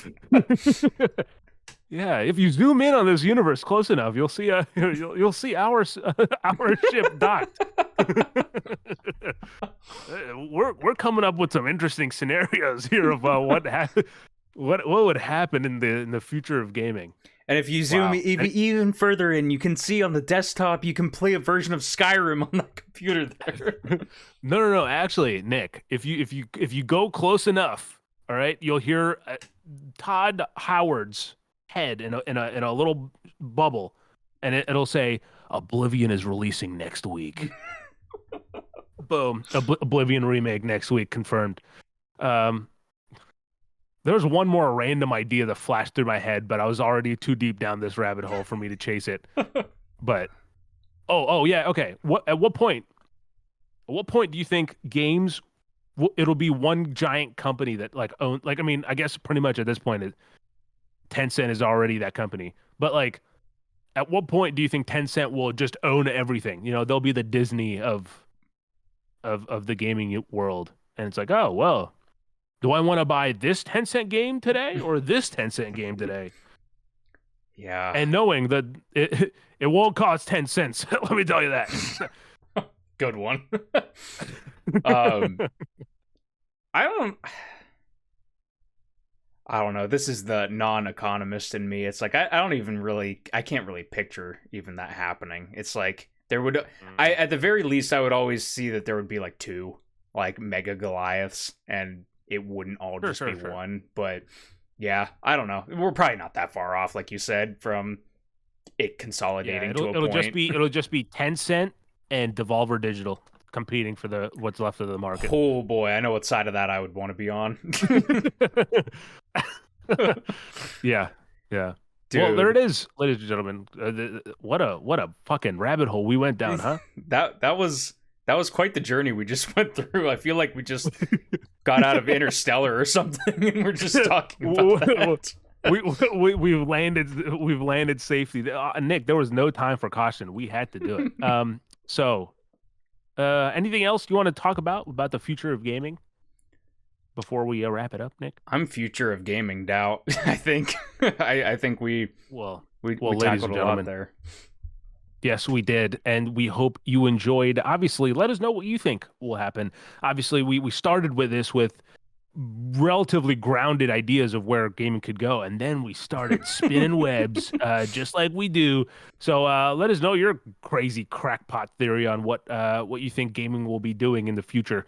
If you're new around here, obviously check out respawnstation.com, where we eloquently type out our reviews. I got a really good from Nick today on my review for Into the Dead, and that's a compliment. That might be the best thing he's ever said to me. So we'll you can read all those over there, along with occasional kind of other stuff that maybe we won't mention on the podcast. So that's exciting. But until next time, which is of course next week, because this is a weekly podcast where two friends come together to talk about video games and occasionally hypothetical situations in which one conglomerate goes up against another conglomerate in a space battle to defend their IPs. So until then, as always, Nick, say it with me. Actually, no, you say it because it would be out of sync. You say it. I believe in you. Have a good evening, a good morning, and a damn good time.